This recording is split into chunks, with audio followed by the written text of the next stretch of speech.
Bos Widi pun ketika itu memberhentikan kegiatan merokok dan ngopinya tersebut, dan mendengarkan dengan seksama tentang asal suara tersebut, asal suara gumaman nyanyian tersebut dari mana. Akhirnya Bos Widi pun menghampiri suara gumaman nyanyi seorang wanita itu. Dihampiri yang dimana ketika itu Bos Widi dengan jelas mendengar gumaman atau nyanyian seorang wanita tersebut terletak pada kamar paling depan di lantai atas. Akhirnya Bos Widi pun ketika itu hendak menghampiri gumaman atau nyanyian tersebut gitu, tanpa merasa curiga bahwa hal tersebut adalah jin atau apa, setan atau apa gitu. Sesampainya di depan pintu kamar, suara nyanyian tersebut, gumaman nyanyian tersebut gitu ya, makin terdengar jelas gitu. Akhirnya ketika itu Bos Widi pun mengetuk pintu. Siapa di dalam? Siapa di dalam? Tapi ketika itu tidak ada yang membuka dan tidak ada yang menjawab. Tapi nyanyian atau gumaman nyanyian tersebut makin terdengar jelas di dalam kamar tersebut. Akhirnya Bos Widi pun ketika itu membuka pintu kamar itu. Dan setelah pintu kamar tersebut dibuka, Bos Widi di sana melihat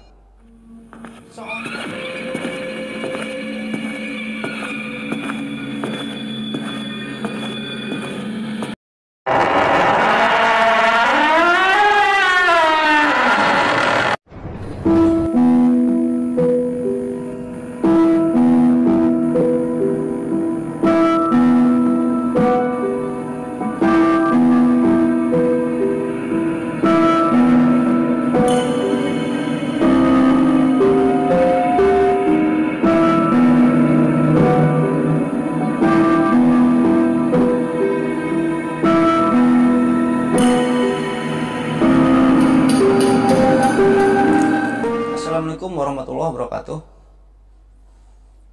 Bismillahirrahmanirrahim. Alhamdulillahirrahmanirrahim. Wa binasta'inu ala umri dunia wa din. Wa salatu wassalamu ala sofri anbiya wal mursalin wa alihi wa sahbihi ajmain. Amma ba'du. Oke Lucky Lovers, kembali lagi bersama saya Lucky Developer. Jadi pada video kali ini kembali saya akan menceritakan suatu kisah mistis atau horor, yang dimana kejadian ini dialami oleh Bos Widi. Pengalaman Bos Widi ini di tahun 2018-an ya.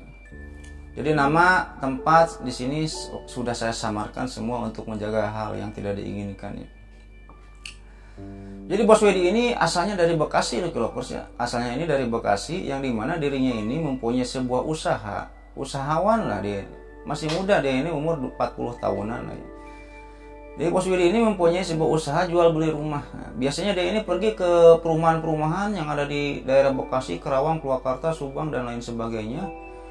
Dia nyari rumah-rumah yang terbengkalai gitu. Kalau enggak rumah-rumah yang mau dijual tapi harganya murah gitu.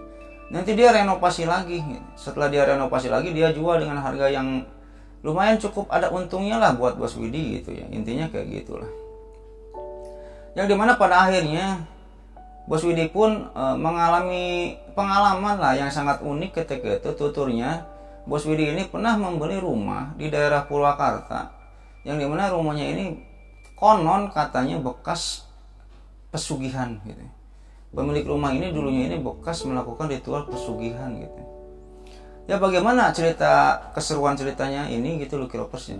Ya mungkin sebelum lanjut ke ceritanya, bagi Lucky Lovers semua atau bagi orang yang sedang menonton video ini yang belum subscribe di channel ini, alangkah baiknya subscribe dulu ya. Subscribe dulu supaya apa? Supaya saya tambah bersemangat untuk membuat konten-konten selanjutnya. Dan bagi Lucky Lovers semua atau orang yang sedang menonton video ini yang sudah subscribe, saya banyak ucapkan terima kasih. Mudah-mudahan amal baik Lucky Lovers semua yang sudah subscribe dibalas oleh Allah Subhanahu wa taala beratus-ratus kali lipat, beribu-ribu kali lipat, dan berjuta-juta kali lipat. Oke, kita lanjut ke ceritanya Lucky Lovers. Ya, tadi saya sudah jelaskan ya tentang pekerjaannya atau usahanya Bos Widi ini. Bos Widi ini cowok ya, cowok Lucky Lovers, bukan cewek ya. Jadi Bos Widi ini usahanya ini jual beli rumah bekas lah, atau rumah terbengkalai, atau rumah yang mau dijual gitu. Nanti Bos Widi ini renovasi rumahnya itu, nanti dijual lagi. Lumayan lah dapat untung, sedikit banyaknya dapat untung dari sana, intinya kayak gitu. Suatu hari, suatu ketika Bos Widi ini mendapatkan telepon dari temennya lah. Intinya channel-channel yang ada, oh ini mau ada yang rumah yang mau dijual, oh ini mau ada yang rumah dijual gitu. Anggap namanya Rano lah ketika itu. Mendapatkan telepon dari Rano, "Wid, lu di mana?" "Di rumah," intinya kayak gitu. "Oh, ini ada rumah yang mau dijual." "Di mana?" "Daerah Purwakarta." "Kapan lu mau ke sini?" "Nanti dah, minggu depan dah. Sekarang gua sibuk." "Udah, minggu depan gua tunggu ya." Singkat cerita minggu depan lah. Bos Widi pun ketika itu datang ke rumahnya Rano di daerah Purwakarta. Yang dimana ketika itu Bos Widi ini ngobrol-ngobrol dengan Rano, "Lu masih usaha kayak gini nggak?" "Oh ya masih, gua lagi nyari juga. Mau nggak tuh di desa anu tuh ada rumah tapi bukan di perumahan gitu." "Ya udah, ayo kita ke sana." Akhirnya Bos Widi pun dengan Rano ke sana lah, ke sebuah desa yang ada di kota Purwakarta gitu.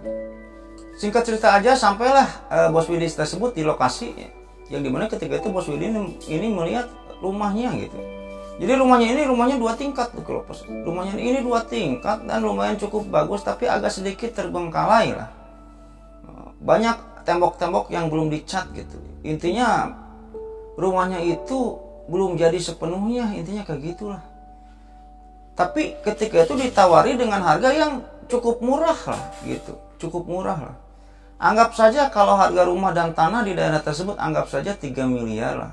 Tapi ketika itu Bos Widi ini ditawarkan harga rumah tersebut dengan harga 500 juta rupiah gitu. Jauh kemana-mana lah istilahnya, kata bahasa Inggrisnya mah kayak gitulah ya. Jauh kemana-mana. Bos Widi pun kaget, benar gak rumah segede ini harganya segitu gitu. Ya udah, lu kalau mau nawar ama orangnya aja, ama yang punyanya aja gitu. Akhirnya tidak jauh dari rumah tersebut, kurang lebih kehalang berapa rumah gitu ya, kehalangin beberapa rumah ke sebelah kanan itu ada rumah kecil yang dimana konon katanya dia pemilik rumah yang itu gitu, rumah yang gede itu. Nah, ketika Bos Widi dengan temannya si Rano ini menemui seseorang yang ada di rumah kecil tersebut, muncullah seorang kakek-kakek dari dalam rumah tersebut. Ketika itu kakek-kakek tersebut keluar dari rumahnya yang dimana Bos Widi ketika itu mengetahui kakek-kakek itu bernama Kek Rohim. Ngobrol lah, singkat cerita ngobrol, tawar-menawar rumah tersebut yang dimana Bos Widi akhirnya mengetahui bahwa rumah tersebut peninggalan dari bapaknya si kakek Rohim ini yang sudah meninggal. Bos Widi tidak bertanya-tanya dulu kepada warga-warga sekitar, kepada masyarakat sekitar tentang status atau keadaan rumah ini itu bagaimana. Bos Widi ketika itu hanya melihat rumah sebesar ini dan tanah seluas ini harganya murah, titik gitu. Gua renovasi dengan habis sekian-sekian, gua bisa jual dengan harga sekian, intinya kayak gitu. Singkat cerita deal lah, Bos Widi tersebut membeli rumah tersebut dari si Kek Rohim tersebut. Ya si Rano pun kan ada meren ayah meren gitu. Dikasih lah si Rano ini makalarnya ya, dikasih sama Bos Widi. Gak tahu dari Kakek Rohim dapat gak tuh si Rano. Udah singkat cerita pulang. Selang dari 1 minggu setelah itu, Bos Widi pun mengutus 5 pegawainya ya, 5 pegawainya, anggap namanya Ricky, Jono, Asep, Teddy, dan Danu. Ini semua nama sudah saya samarkan. Yang dimana pegawainya tersebut biasalah merenovasi rumah-rumah yang sudah dibeli oleh Bos Widi. Ya diperkirakan renovasi rumah tersebut oleh Bos Widi paling cepatnya ini 2 bulan lah. Paling lambatnya ini 4 bulan gitu. Tapi setelah 2 bulan renovasi tersebut belum selesai gitu, Bos Widi sudah menjual kembali rumah tersebut kepada seseorang atau kepada usaha atau PT badan usaha yang dimana bergerak dalam bidang retail, perdagangan. Ya pasti kalau semua udah tahu lah ya, nggak usah saya sebutkan. Singkat cerita, hari pertama direnovasi rumah tersebut oleh si Ricky, Jono, Asep, Teddy, dan Danu. Bos Widi pun ikut ketika itu. Masuklah ketika itu Bos Widi dengan 5 orang pegawainya ini ke rumah tersebut. Rumah tersebut sangat acak-acakan sekali dan sangat terbengkalai sekali. Sangat terbengkalai. Akhirnya dirapihkan semua. Rumah-rumah tersebut isinya dirapihkan. Temboknya ini diketok-ketokin dulu supaya nanti semennya ini rata gitu ya. Yang dimana pada malam pertama di rumah tersebut, Bos Widi mengalami hal-hal yang mistis atau aneh gitu. Yang dimana ketika itu, singkat cerita sudah selesai dirapi-rapihin lah. Akhirnya pada malam harinya mereka pun tidur di rumah sana gitu. Bos Widi pada malam pertama itu ikut nginep dan melihat renovasi rumah itu gitu. Yang dimana ketika itu pada malam hari kurang lebih jam 10, para pegawainya yang 5 orang itu ada di bawah, ada di lantai bawah. Jadi rumahnya ini lantai 2 gitu. Bos Widi ini pengen ngopi dan melihat-lihat ke lantai atas sendiri gitu. Nah, ketika itu di lantai atas depan rumah itu ada balkon dan di belakang rumahnya itu ada balkon gitu. Jadi Bos Widi ini ngopi sambil ngerokok di balkon belakang. Yang dimana pemandangannya ini, pemandangan ke belakang ini adalah sawah gitu ya, sawah persawahan gitu. Nah, Bos Widi pun ngerokok sendiri di sana, ngerokok sendiri di atas rumah gitu, di balkon belakang gitu. Bos Widi ini sambil ngerokok aja kayak gitu. Yang dimana ketika rokok itu habis setengah batang gitu ya, Bos Widi samar-samar mendengar suara nyanyian orang yang bergumam gitu. Orang yang bergumam, yang nyanyi, gak tahu nyanyi apa, tapi seorang wanita gitu.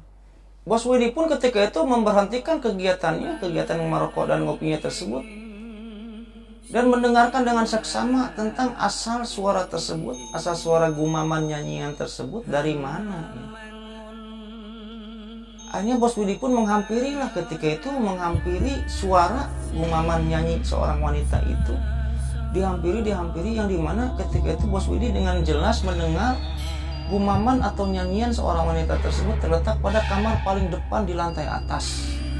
Akhirnya Bos Widi pun ketika itu hendak menghampiri gumaman atau nyanyian tersebut gitu, tanpa merasa curiga bahwa hal tersebut adalah jin atau apa, setan atau apa gitu. Sesampainya di depan pintu kamar, suara nyanyian tersebut, gumaman nyanyian tersebut gitu ya, makin terdengar jelas gitu. Akhirnya ketika itu Bos Widi pun mengetuk pintu. Siapa di dalam? Siapa di dalam? Tapi ketika itu tidak ada yang membuka dan tidak ada yang menjawab. Tapi nyanyian atau gumaman nyanyian tersebut makin terdengar jelas di dalam kamar tersebut. Akhirnya Bos Widi pun ketika itu membuka pintu kamar itu. Dan setelah pintu kamar tersebut dibuka, Bos Widi di sana melihat seorang wanita memakai baju putih, memakai baju serba putih gitu. Tapi baju putihnya ini baju putih kayak yang hajatan gitu. Gimana sih kalau orang hajatan gitu ya? Baju putihnya itu apa sih? Kebaya meren ya, kebaya. Terusan celananya ini kebaya rapi lah, pakai kebaya dengan sanggulnya gitu, dengan sanggulnya. Tapi si wanita ini sambil bergumam sambil nyanyi itu, wajahnya ini membelakangi Bos Widi gitu. Wanita itu tetap bergumam bernyanyi sambil membelakangi Bos Widi. Ketika itu Bos Widi pun menyapa, Mbak siapa? Teteh. Ketika disapa kayak gitu, wanita tersebut menghentikan gumamannya dan membalikan arah gitu. Mukanya ini berbalik ke arah Bos Widi. Ketika wanita tersebut bertatapan atau berhadapan-hadapan dengan Bos Widi pun sontak kaget. Karena apa? Karena Bos Widi melihat sosok wanita yang sangat cantik sekali di kamar itu. Wajahnya cantik. Bos Widi pun akhirnya tidak merasa takut, tidak apa gitu. Akhirnya bertanya, Mbak siapa? Teteh siapa? Gitu. Tapi ketika itu pakai bahasa Sunda ya. Teteh saha? Mbak siapa? Mbak saha? Gitu. Wanita tersebut pun hanya tersenyum gitu. Lalu berkata kepada Bos Widi ini, boleh tutup lagi kamarnya? Saya pinjam kamarnya sebentar, intinya kayak gitu lah. Akhirnya Bos Widi pun ketika itu bingung, ini setan atau orang gitu. Tapi karena kecantikannya, rasa takutnya hilang. Oh mohon atuh teh, mohon, iya tuh, iya. Akhirnya Bos Widi pun keluar lagi dari kamar tersebut dan menutup pintu kamar. Setelah menutup pintu kamar, wanita tersebut kembali bernyanyi dan bergumam, gak tahu nyanyi apa gitu. Akhirnya Bos Widi pun turun ke bawah menghampiri 4-5 pegawainya itu ya, si Riki, si Jono, si Asep, si Teddy, dan si Danu. Turun ke bawah. Setelah turun ke bawah diceritakan lah, bro, ada apa bos? Tuh di atas ada wanita. Wanita mana? Setan kali. Ya nggak tahu. Iya kali setan. Tapi cantik katanya. Lu dengar gak suara nyanyian di bawah di sini? Kagak denger bos. Udah lu lihat deh, sono di kamar ini gitu. Jadi di atas itu ada 4 kamar gitu bos. Kamar paling ujung sebelah depan katanya. Hanya ketika itu si Riki dan si Jono ini ikut naik ke sana. Bos Widi nunggu di bawah gitu. Bos Widi itu nunggu di bawah. Naiklah si Jono dengan si Ricky ini ke atas. Setelah nyampe tangga atas, baru penuturan si Ricky dan si Jono ketika itu, baru dia mendengar suara gumaman nyanyian wanita itu. Yang benar kata Bos Widi ada di sebelah kamar yang paling ujung di atas. Pelan-pelan Ricky dan Jono pun menghampiri kamar tersebut. Sampailah dia di pintu kamar itu. Setelah nyampe di pintu kamar itu, dia pun mengetuk-ketuk pintu kamar. Si Ricky dan si Jono ini mengetuk-ketuk pintu kamar. Setelah pintu tersebut diketuk, nyanyian tersebut berhenti. Bingung si Ricky dan si Jono tersebut. Diketuk-ketuk tidak ada yang membuka, akhirnya dibukalah pintu tersebut oleh Ricky dan Jono. Setelah pintu tersebut dibuka, Jono dan Ricky melihat kamar itu kosong. Kamar itu kosong. Cuman ada kasur dan kursi dan cermin. Kasur, kursi, dan cermin di kamar itu. Jadi perabotan di rumah itu ada dikit-dikit lah gitu. Tapi tidak lengkap gitu loh. Itu siapa yang nyanyi ya? Tadi dengar gua jelas suaranya, kata si Ricky ke si Jono. Iya Ki, gua juga dengar Ki, kata si Jono. Tapi kok nggak ada orang ya? Setelah itu si Ricky dan si Jono ini sama-sama lirik-lirikan. Karena apa? Karena sama-sama Ricky dan Jono ini mendengar suara orang ketawa gitu. Ketawa wanita, tapi ketawanya ini ketawa tipis gitu.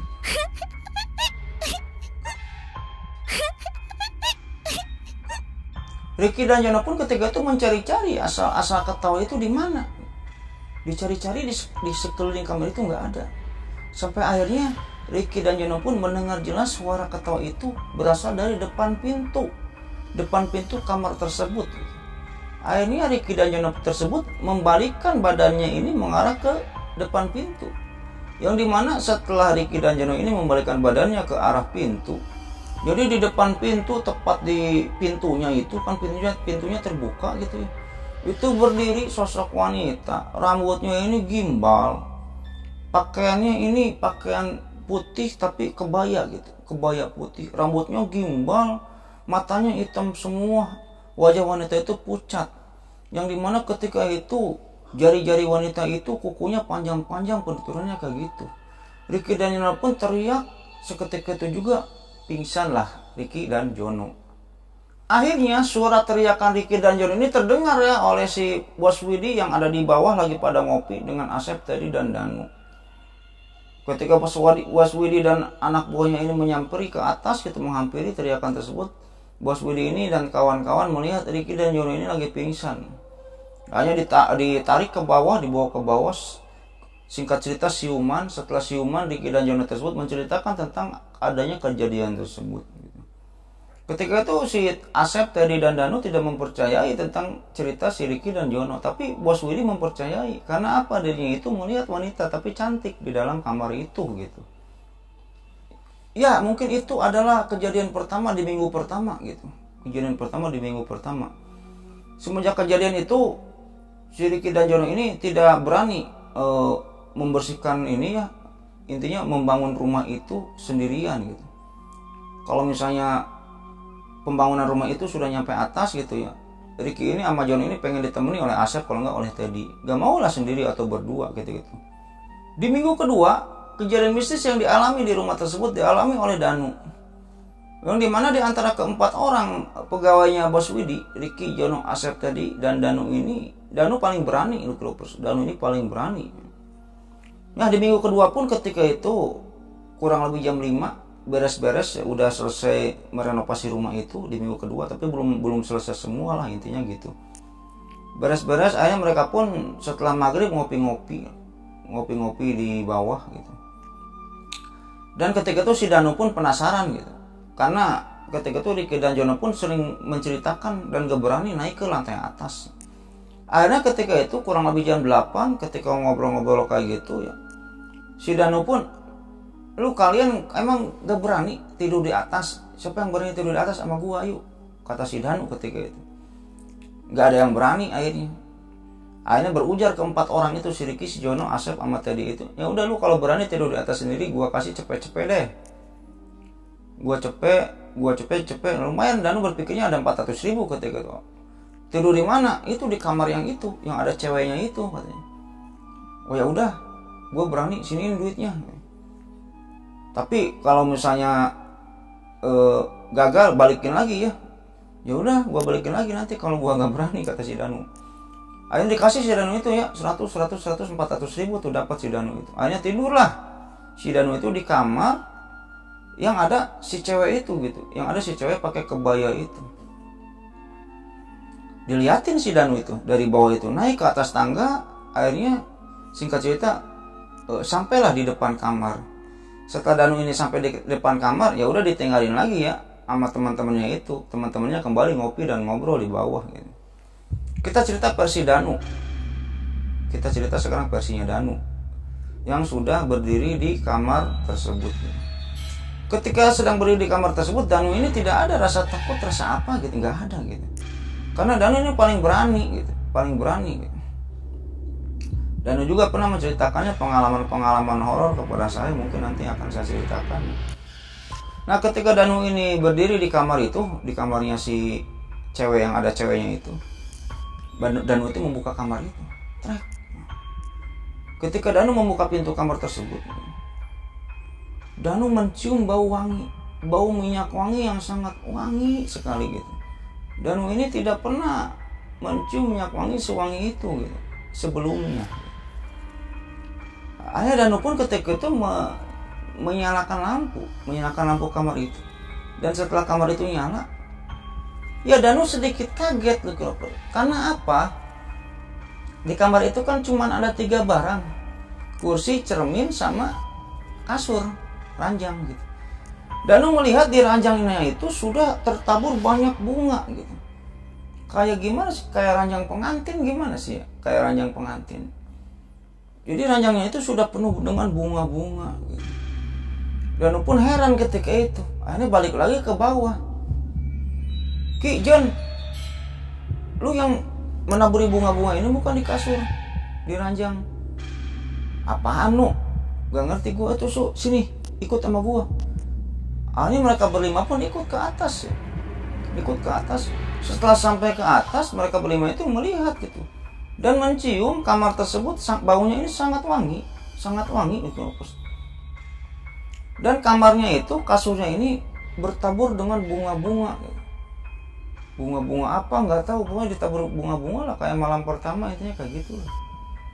Akhirnya si Danu pun ngebalikin lagi duitnya itu ya, duit yang 400.000 dibalik-balikin. Gua gak berani kalau kayak gini. Tapi ini bener bukan kerjaan lu, bukan kata mereka itu ya. Akhirnya turun lagi ke bawah. Akhirnya mereka pun tidur di bawah ya, berlima. Tidur di bawah berlima. Jadi selama 2 bulan itu si Ricky, Jono, Asep, Teddy, Danu ini tidurnya ini di sana gitu, di rumah itu gitu. Tidurnya itu di rumah itu, nggak pulang gitu. Kadang si Bos Widi seminggu sekali datang ke sana untuk kontrol lah, intinya kayak gitu. Di minggu yang ketiga si Danu ini gak kerja. Di minggu yang ketiga ini si Danu ini gak kerja karena apa? Karena sakit. Si Danu ini badannya demam tinggi sekali gitu. Tapi nggak ke dokter ketika itu. Gua hari ini gak kerja ya, gua sakit panas dingin menggigil si Danu ini badannya gitu. Sebelum si Danu sakit, ceritanya ini Danu ini bermimpi gitu. Danu ini bermimpinya ini kayak gini. Ketika itu tidur berlima di kamar ya. Bukan di kamar, di bawah. Di mimpinya ini si Danu ini melihat wanita yang berkebaya putih yang konon cantik katanya. Konon cantik. Akhirnya si wanita itu naik ke tangga atas. Si Danu pun dipanggil sama wanita itu ya, dipanggil karena cantik gitu ya. Danu pun ngikut. Setelah nyampe atas, wanita itu masuk ke kamar yang itu gitu, yang di atas itu. Danu pun ngikut masuk ke kamar. Setelah masuk ke kamar, wanita itu nutup pintunya, truk. Intinya Danu melihat wanita itu sangat cantik sekali, berkebaya putih, sanggul, wah senyumannya, wah pokoknya cantik lah katanya. Dan Danu melihat kamar tersebut kayak kamar pengantin. Jadi di mimpinya ini bentuk kamar itu tidak seperti bentuk kamar aslinya gitu. Jadi kamarnya itu kayak kamar pengantin, ada kolambunya. Si kasurnya ini bertabur dengan bunga-bunga gitu. Banyak perabotan-perabotan di sana. Yang dimana ketika itu Danu melihat di mimpinya kamar tersebut ada sebuah lukisan wanita, yang dimana lukisan wanita itu ya si wanita itu sedang berdiri di pinggir pantai gitu. Di pinggir pantai wanita itu, lukisan lah di mimpinya itu melihat kayak gitu.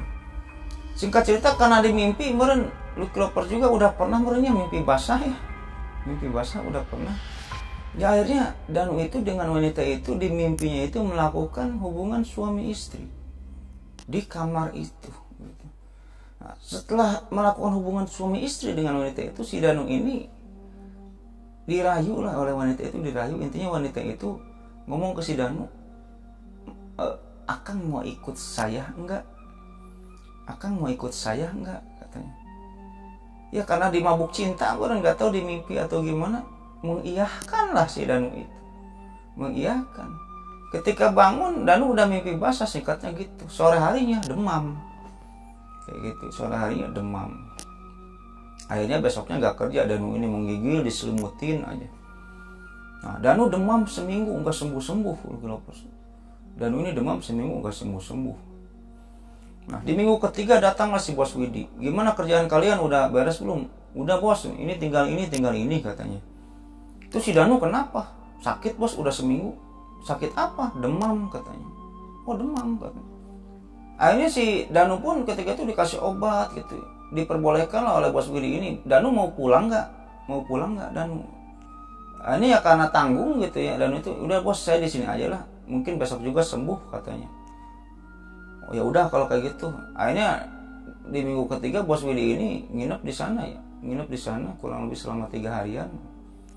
Oke, singkat cerita minggu keempat lah. Nah di minggu keempat si Bos Widi ini datang lagi ke sana. Dan pada siang hari makan-makan lah. Ada warteg atau warung nasi atau apalah di sekitar daerah sana. Yang dimana si masyarakat atau pekerja warung itu bertanya-tanya kepada mereka berenam ini gitu ya. Si Danu udah baikan intinya gitu. Si Danu udah baikan di minggu keempat ini. Bapak dari mana? Intinya dijelaskan lah, saya memberi rumah dan merenovasi ini gini-gini gitu. Rumah yang itu bukan gitu. Oh iya, emang kenapa bu?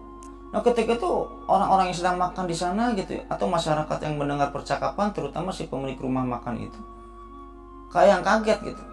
Kayak yang kaget si Bos Widi ini membeli rumah itu. Emang kenapa bu? Enggak apa-apa. Hati-hati aja katanya. Hati-hati aja. Wah bingung Bos Widi ketika itu. Akhirnya karena bingung gitu, intinya gini lah, banyak kabar burung yang negatif terhadap rumah itu, tapi tidak frontal gitu. Tidak frontal menceritakan itu, cuma hati-hati aja. Akhirnya dipanggil lah di minggu keempat atau minggu kelima ini, singkat cerita saja, dipanggil si Rano, temennya Bos Widi ini. No, lu bisa main gak ke sini? Gue di sini nih mau nginep. Sekalian aja lu nginep atau? Ya udah boleh bos. Nginep lah si Rano temennya itu ya. Setelah nginep di sana diceritakan, intinya pendapat orang kayak gini tentang rumah ini. Sebenarnya kayak gimana sih No? Gitu. Kayak gini mana sih No sebenarnya gitu. Jadi si Rano itu di sana juga bukan asli sana. Si Rano ini di kota Purwakarta ini pendatang. Tapi udah lama, si Rano ini udah lama tinggal di sana, kurang lebih udah 5-6 tahun. Tapi tidak tahu secara pasti tentang kronologis rumah itu gitu. Tapi si Rano sebenarnya tahu sih. Si Rano sebenarnya tahu gitu. Bahwa rumah ini digadang-gadang gitu, kabar-kabar daerah sekitar. Tadinya pemiliknya ini melakukan ritual pesugihan, gak tahu pesugihan apa. Diceritakan hal tersebut oleh si Rano. Bos Widi pun ketika itu setengah percaya setengah enggak gitu. Singkat cerita saja, sudah nyampe minggu ke-7.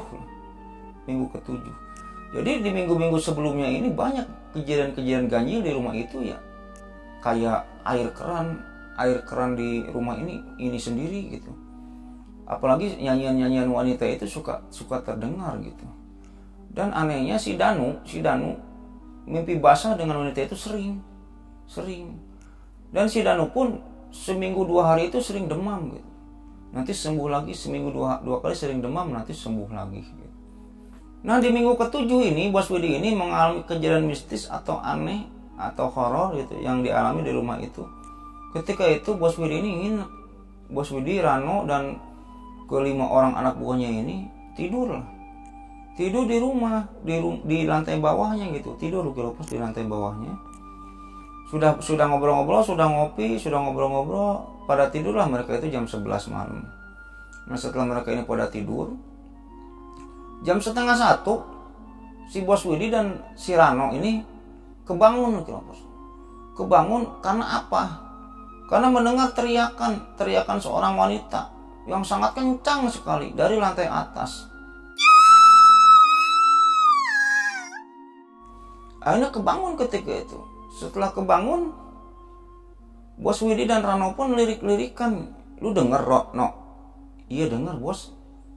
Siapa ya? Ya gak tahu. Kita cek yuk. Akhirnya dicek lah oleh Bos Widi ini dengan Rano berdua gitu. Setelah nyampe tangga atas, teriakan tersebut makin terdengar jelas. Yaitu apa? Asalnya itu di kamar itu gitu. Asalnya ini di kamar ujung depan gitu, yang ada wanitanya itu. Setelah nyampe depan pintu kamar, teriakan tersebut tidak berhenti, makin terdengar jelas gitu. Akhirnya seketika itu juga Bos Rano dan Widi membuka pintu kamar itu ya. Setelah dibuka, Bos Widi dan Rano ini melihat seorang wanita yang sedang duduk terjongkok di ujung kamar, sambil menangis. Sekali-kali teriak, terus nangis lagi gitu. Wanita tersebut berumur kurang lebih 17-18 tahunan lah, masih muda, sambil jongkok ketika itu. Akhirnya disapa ketika itu. Teteh kenapa? Kata Bos Widi dan si Rano. Wanita itu tetap menangis. Akhirnya Bos Widi pun dengan Rano ketika itu menghampiri wanita itu, Dan ketika mau memegang sosok wanita itu, mau dipegang, wanita itu memalingkan wajahnya gitu.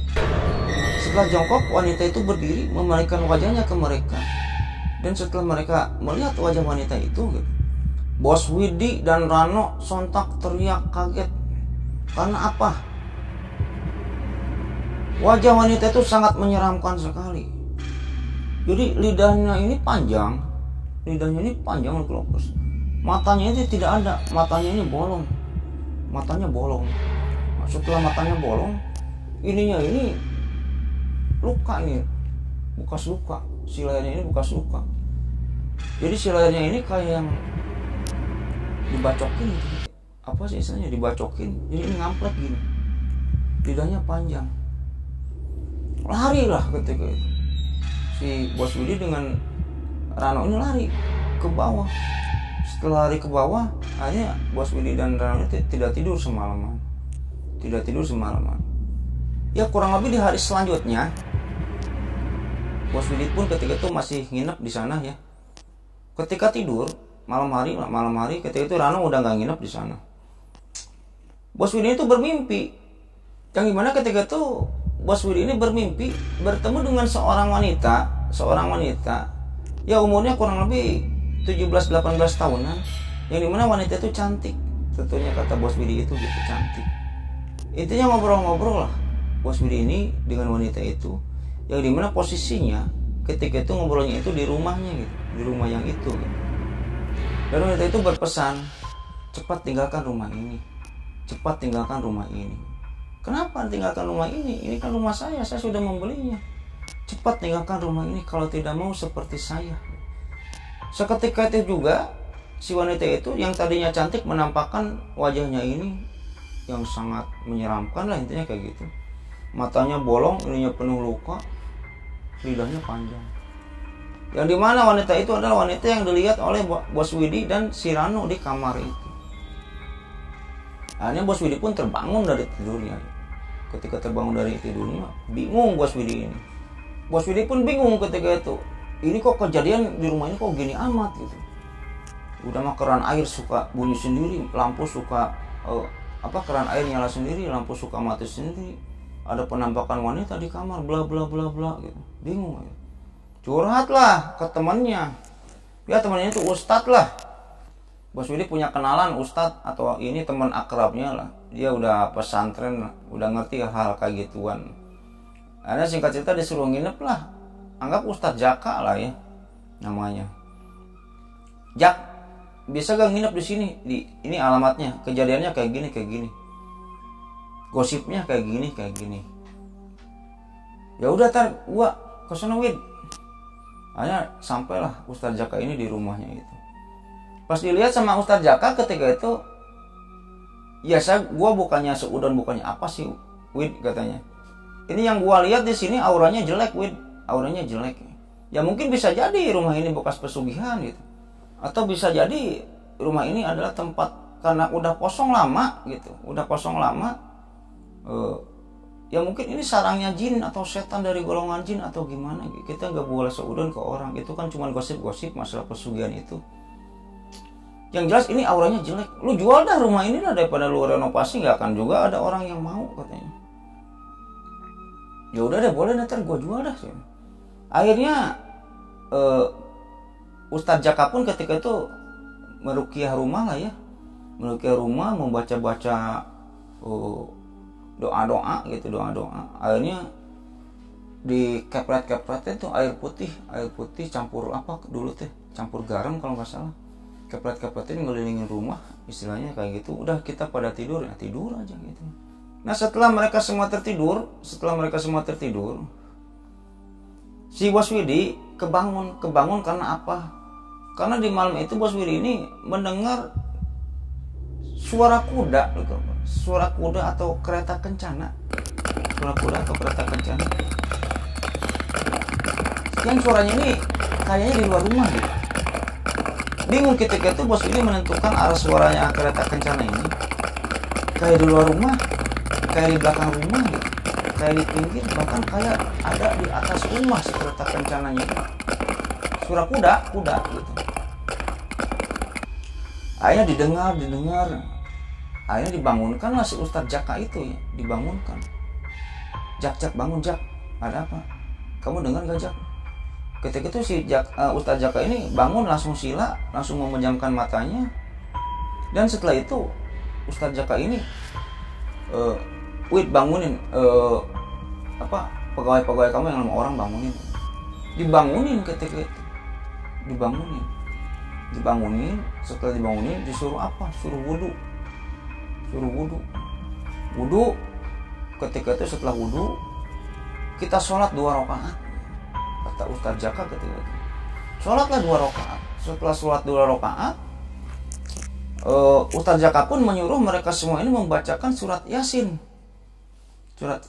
gitu. Mereka pun membacakan surat Yasin yang dimana ketika itu penuturannya Bos Widi ini, jadi baca surat Yasinnya itu sambil berdiri. Jadi pada ayat-ayat tertentu gitu, saya juga nggak tahu ayat yang mana gitu. Dia tuh belok gini arah ke arah mata angin itu ya, belok gitu sampai ke 7 arah mata angin atau berapa arah mata angin tuh lupa saya. Kayak gitulah intinya katanya ini untuk memagar hal-hal gaib gitu. Wallahu alam ya. Akhirnya mereka pun semua mendengar suara kereta kencana itu berhenti di atas rumah itu. Dan suara kudanya juga jelas ya. Ngadehem meureun ya cekurang ya kayak gitu. Udah besok kalian berhenti, kata Ustadz Jaka ini, besok kalian berhenti. Intinya membersihkan rumah ini, merenovasi rumah ini, berhenti, udah pergi aja. Kalau bisa jual lah rumah ini, cepat jual. Oke lah, singkat cerita saja, keesokan harinya mereka pun bergegas pada pulang gitu. Si anak buahnya Bos Widi ini pada pulang ke rumah masing-masing, dan Bos Widi pun memberhentikan kegiatan merenovasi rumah tersebut. Yang atas saran Ustadz Jaka, gak tahu gitu karena apa Ustadz Zaka juga nggak ngejelasin alasannya gitu. Akhirnya singkat cerita saja, karena Bos Widi ini pengusaha, kenalannya banyak gitu ya, akhirnya dijual lah rumah dan tanah tersebut ke suatu badan usaha yang bergerak dalam bidang retail atau perdagangan. Nah, dan sekarang rumahnya ini sudah dibongkar dan sudah dijadikan ruko atau toko gitu, si usaha perdagangan itu gitu loh Lovers. Ya tapi alhamdulillah si Bos Widi ini dapat untung juga dari penjualan tersebut gitu. Gak tahu sekarang keadaan tokonya gimana gitu tuh. Gak tahu gitu keadaan tokonya gimana, apa sering ada gangguan atau gimana. Yang jelas konon katanya rumah itu rumah bekas penganut pesugihan gitu. Wallahu alam itu benar atau tidak. Yang jelas ya kalau rumah kosong gitu loh, kalau nggak salah 40 hari, kalau nggak salah 20 hari 20 hari atau 40 hari gitu, kita mengosongkan rumah gitu ya, kan rumah itu jadi sarang jin atau sarang-sarang setan gitu ya, dari golongan jin ya. Makanya kalau misalnya lu rumah misalnya pada mudik berapa hari gitu, kalau misalnya masuk ke rumah lagi gitu ya, ya ucapkan salam gitu, assalamualaikum. Sunahnya kayak gitu. Jangan lu assalamualaikum kepada siapa gitu kan, rumah ini kan kosong, lu kayak orang gila aja ngucapin salam ke rumah kosong. Ya bukan kayak gitu. Kita ngucapin salam ya kepada jin-jin yang ada di rumah itu gitu. Tidak semua jin itu kafir. Assalamualaikum gitu kan. Nanti ada yang ngejawab dari dalam waalaikumsalam. Ya intinya gitu. Jadi tidak semua jin itu jahat, tidak semua jin itu kafir gitu. Jin juga ada yang muslim, jin juga ada yang baik gitu. Wa ana minal muslimun wa minal qasitun faman aslama fahuwa ikataharau rosada. Di golongan saya ada yang muslim dan ada yang menyimpang gitu dari ajaran Allah. Kita menempuh jalan yang berbeda-beda, kata jin kan kayak gitu. Makanya disunahkan kalau misalnya kita masuk ke rumah kosong atau rumah kita sendiri dalam keadaan kosong, ucapkan salam, assalamualaikum gitu. Ya kalau ada yang ngejawab lu Lovers lari gitu. Kalau nggak ada yang jawab ya udah masuk aja. Ya intinya kayak gitu Loversnya, cerita dari Bos Widi ini yang ya lumayan cukup seram lah menurut saya. Tapi Bos Widi dapat untung dari penjualan rumah tersebut. Intinya kayak gitu. Ya mungkin gitu aja Lovers ya, cerita pada video kali ini, mudah-mudahan menghibur. Terima kasih pada Lovers semua yang sudah menonton video ini sampai dengan selesai. Dan sebelum saya tutup, tak lupa juga saya mendoakan kepada Lovers semua, Allahumma inna nas'aluka bi anna lakal hamdu la ilaha illa anta wa dakala syarika lakal mananu badi'us samawati wal ardh jul jalali wal ikram ya hayyu ya qayyum. Mudah-mudahan Lovers semua diberikan kesehatan, diberikan rezeki yang melimpah. Nah, bagi yang belum punya jodoh, mudah-mudahan cepat dipertemukan jodohnya oleh Allah Subhanahu wa taala. Bagi pria yang belum punya jodoh, mudah-mudahan dipertemukan dengan seorang wanita yang cantik, yang baik, yang soleha, yang sayang kepada suami. Bagi seorang wanita yang belum punya jodoh, mudah-mudahan dipertemukan oleh Allah jodohnya yang ganteng, yang baik, yang gagah, dan yang berkepribadian. Punya mobil pribadi, rumah pribadi. Ya bagi Lovers semua atau bagi keluarganya yang sedang sakit, mudah-mudahan cepat diangkat penyakitnya oleh Allah Subhanahu wa taala. Dan bagi Lovers semua atau keluarganya yang masih sehat saat ini, mudah-mudahan diperpanjang nikmat sehatnya oleh Allah Subhanahu wa taala dan tidak disakitkan lagi sampai wafat. Dan yang paling utama, mudah-mudahan saya dan Lovers semua nantinya dimasukkan ke dalam surganya Allah Subhanahu wa taala dan mendapatkan syafaat darinya nanti di hari akhir. Mungkin gitu aja Lovers video cerita pada video kali ini, mudah-mudahan menghibur. Akhirul kata, Allahumma sholli ala sayyidina Muhammad wa ala sayyidina Muhammad wa billahi taufiq wal hidayah. Wassalamualaikum warahmatullahi wabarakatuh.